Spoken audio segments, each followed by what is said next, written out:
Welcome to Back to the Bible. Today, pastor and Bible teacher Bryan Clark goes to the book of James to share the meaning of true saving faith. And he'll bring that message home as he joins author Kara Whitney and Back to the Bible CEO Arnie Cole in studio to discuss how faith shows up in action. Now let's go to Bryan Clark with today's study. My daughter Bobby and I went skydiving along with 5 others. For Art and Corey, they're old pros, but for 5 of us, Brent and Nikki, Charity, Bobby, and me, it was brand new, and it was awesome. Something I definitely would like to do again. In order to jump solo, you have to take a 4-hour class, and then you get geared up, and you go about 4,000 feet up, and out you go. There is a lot of faith connected with skydiving. When you think about it, you have to trust your instructors, who are people you don't even know. You really have to trust the person who packed your chute. You have to trust whoever is putting on your equipment. You have to trust the pilot. A mistake at 4,000 feet can be fatal. So there's a lot of faith. But the moment of truth is when at 4,000 feet, the instructor hits the latch on the door and it slams open. And this is what you see. This is weeping water at 4,000 feet. You can say you trust the instructors. You can say you trust whoever packed your chute. You can say that you trust the equipment.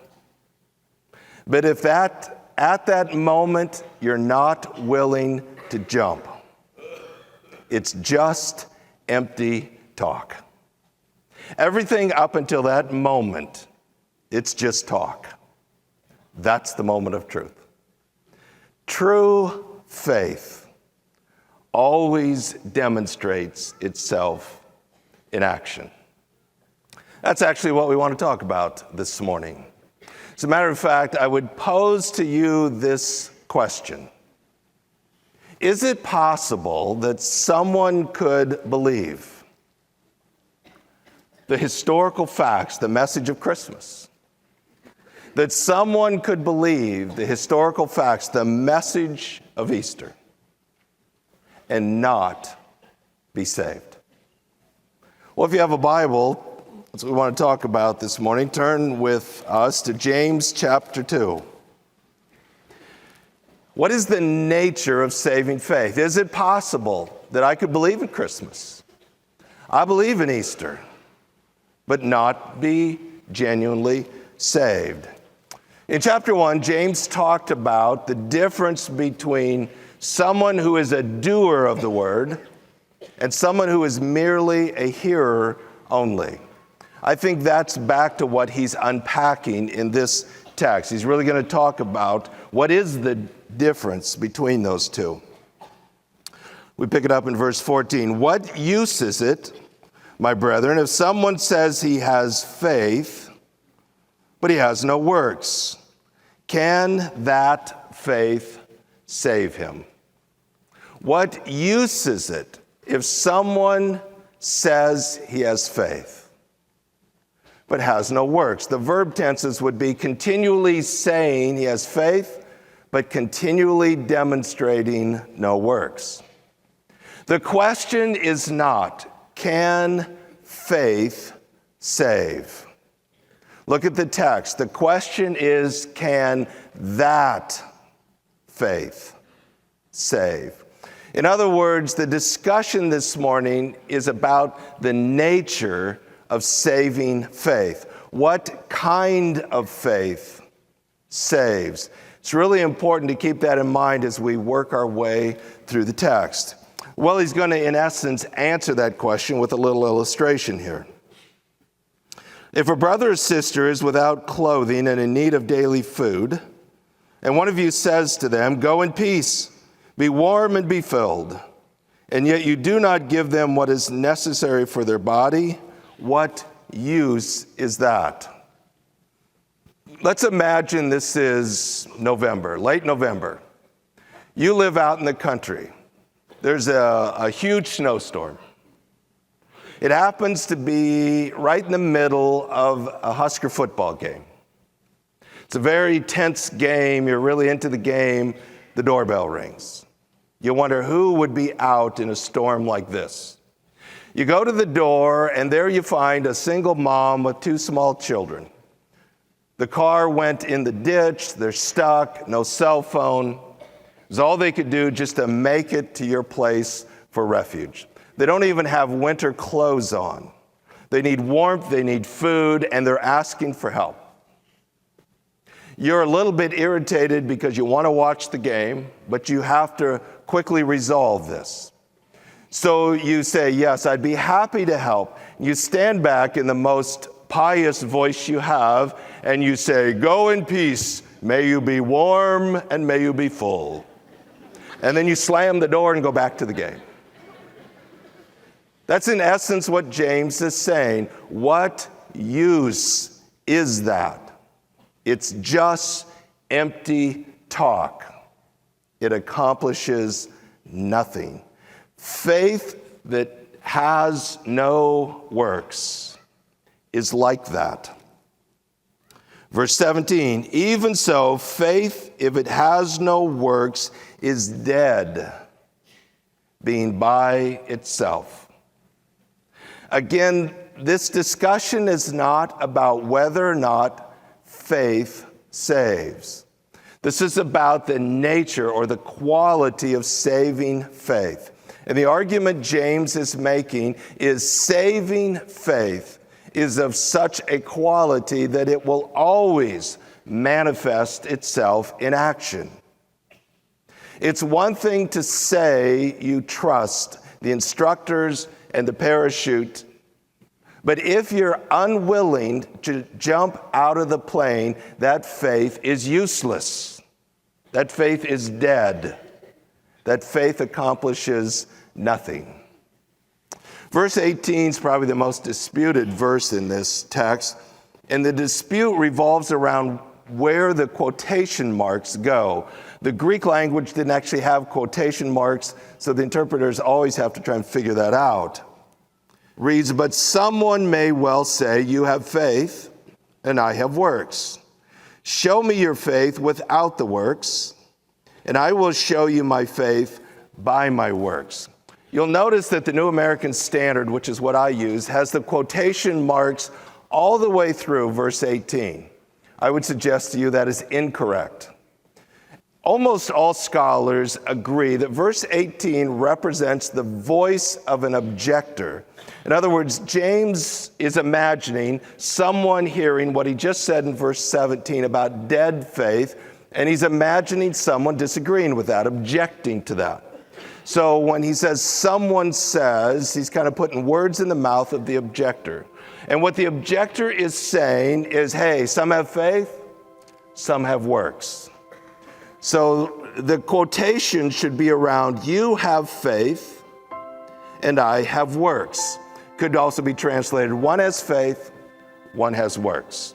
I think that's the end of the quotation. Then James re-engages by saying, show me your faith without the works.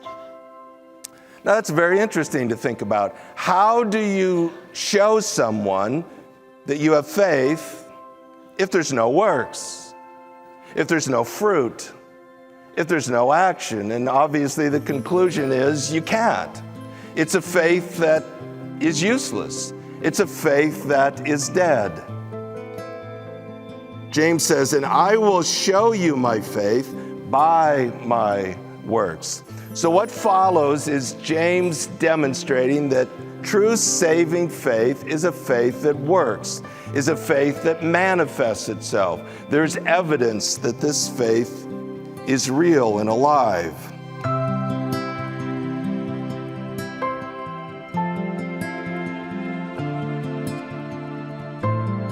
You're listening to Back to the Bible. If you'd like to listen again, visit backtothebible.org.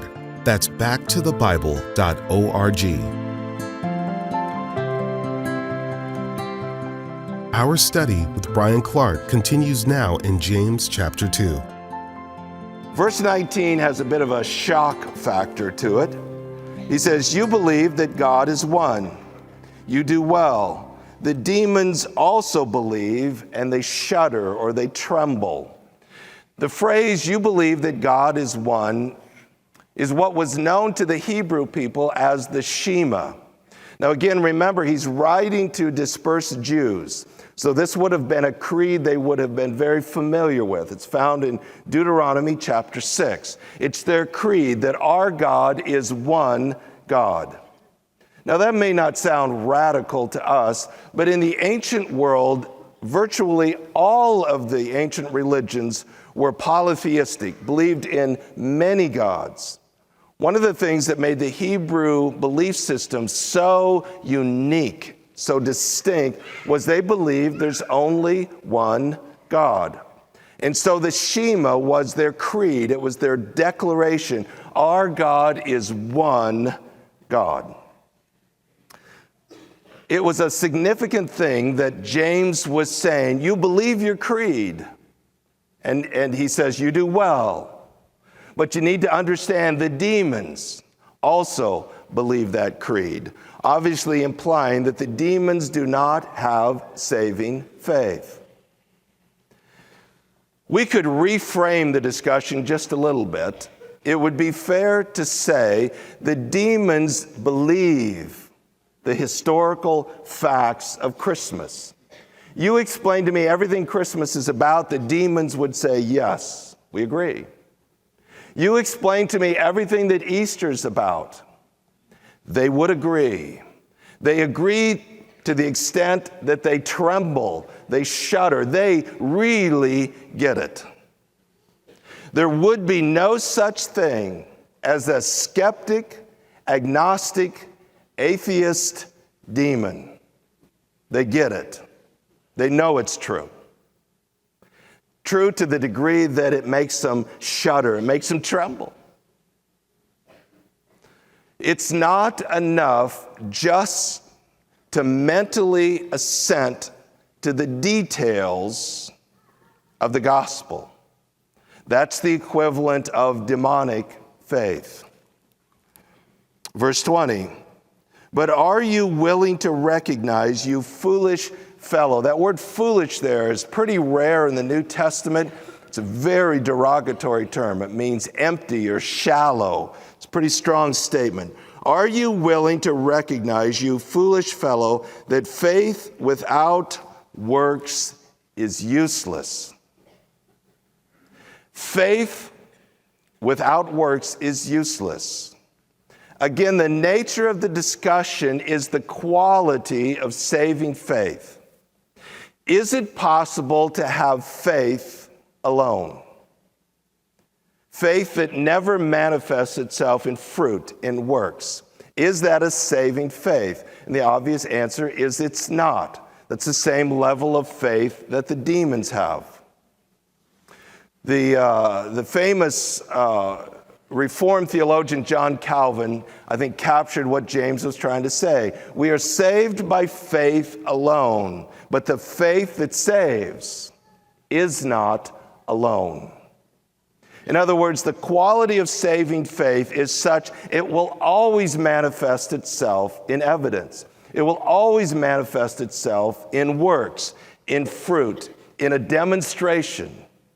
It's one thing to say, I believe all these things, but if I'm unwilling to jump out of the plane, then my faith is dead. It's useless. There has to be action connected to the faith. One of the ways to process this, which I think is very sobering, is to realize I can believe totally the story of Christmas. I can believe totally the story of Easter. Someone could ask me the question, if you were to die tonight and stand before God, what would you say? I can get the answer to that question 100% correct. If you're to give me a quiz, I could get every answer right. That does not mean you have saving faith. That's the danger of a question like that. It tells us as long as I get the answer right, I'm in. James is saying you're not in. If there isn't evidence that your faith is a saving faith. It's a very sobering discussion. He's going to use two illustrations that would be very relevant to a Jewish audience. Verse 21, was not Abraham our father justified by works when he offered up Isaac his son on the altar? Now again, it's really important to take these verses in their context. You pull these out of their context, they can be very misleading. The word justified is never a reference to the means of salvation. It's always a reference to the declaration or result of salvation. The discussion that Paul is having in Romans is whether or not you can be saved by works. And so Paul is debating this belief that you can be saved on the basis of the works of the law. So his argument is you're saved by faith alone, no works. He's very clear about that. James would agree with that completely. But James would add to that, but the faith that saves you is a faith that works. It's not dead. It's not useless. It will manifest itself in works, in fruit, in evidence. When the text is saying that Abraham was justified, declared to be righteous when he offered Isaac, it's tying back to a verse that James will talk about in two verses, Genesis 15:6. Everybody agrees that was the moment of salvation for Abraham. The Old Testament text says, and Abraham believed, and it was credited or reckoned to him as righteousness. The verb tenses mean he believed at that moment, and at that moment was declared righteous. If James is correct that a saving faith always manifests itself in works, then we should be able to look at the life of Abraham and find evidence that that statement was indeed true. That's what he's saying. 30 years later, Abraham was willing to obey God by faith and offer his son Isaac on the altar, his beloved Isaac. What James is saying is in doing that, it validates the claim that was made 30 years before. He publicly declared himself to be righteous, that truly he had a saving faith. There was a work that clearly gave evidence to a saving faith 30 years previous. Verse 22, you see that faith was working with his works. And as a result of the works, faith was perfected. Faith was completed. Faith was manifested. His faith was validated. Any of those interpretations would be correct. It's a bit of a play on words. His faith was working with his work. What he's going back to is his statement, I will show you my faith by my works. So that's now the nature of his argument. It was declared that Abraham had saving faith in Genesis 15:6. 30 years later, there was overwhelming evidence that that was indeed true, because faith was working with his works in order to give public testimony, in order to manifest the life of his faith. Verse 23 then quotes the scripture I've been talking about. And the scripture was fulfilled, which says, and Abraham believed God, and it was reckoned to him as righteousness, and he was called the friend of God. Now let's join Bible teacher Bryan Clark in the studio with author Kara Whitney and Back to the Bible CEO Arnie Cole. Bryan, thanks for today's teaching. So if I understand this correctly, James is saying that yes, we're saved by grace through faith, but true faith shows up through our works. Yeah, that's exactly right. A faith that saves is a faith that works. The New Testament would say something radical happened. I'm a new creation, and if that's true, then it has to manifest itself in some way in my life. So James isn't contradicting Paul in Romans 3. Yeah, it's a great question because it's often confused. Martin Luther threw the book of James out because he thought it contradicted Paul. Did he really? Yeah. So imagine Paul and James in a panel discussion, and Paul is explaining justification by grace. He concludes his discussion and says, but a faith that saves is a faith that works. James, why don't you talk about that a little bit? That's basically how the two discussions fit together. This passage in James then reminds us of how important it is to understand every text in its context. It is critically important. You can literally make the Bible say anything you want, if that's what you want to try and do, but every text has to be understood within its context. So verse plucking, as I refer to it, isn't helpful. That's when people are just yanking verses from all over the Bible to make a point. It's like, well, what does the verse mean in its context? That's critical for this discussion in James. So it seems that works are the visible part of our faith. Yes, I think that's the case James is making. Show me your faith without works. And I think the point of him saying is you can't. There's no way to do that. Your works are evidence of what you believe. So kind of going back to that skydiving illustration in the sermon, you can say all day long that you trust the parachute and whoever packed your parachute, but either you got to jump or not. And there has to be some sort of action on what you believe. So what is the nature of saving faith? Yeah, that's a great question. I think it's surrender to it. So we have to get away from this mere intellectual assent as if it's getting the answer right on a quiz. And that's the danger, I think, sometimes of even questions like if you were to die tonight and stand before God, you know what you would say? It's like people can know the right answer. That doesn't mean they're necessarily saved. So it's a surrender. It's action based on what I believe to be true. So New Testament language is things like trust, like I rest in, it's I receive it, it's some sort of action based on what I believe to be true. Thanks for listening and supporting this program. Bryan will be back again tomorrow with more life-transforming truths from the book of James. If you'd like to listen to this message again or find out more about our speakers, please visit us at backtothebible.org. That's backtothebible.org.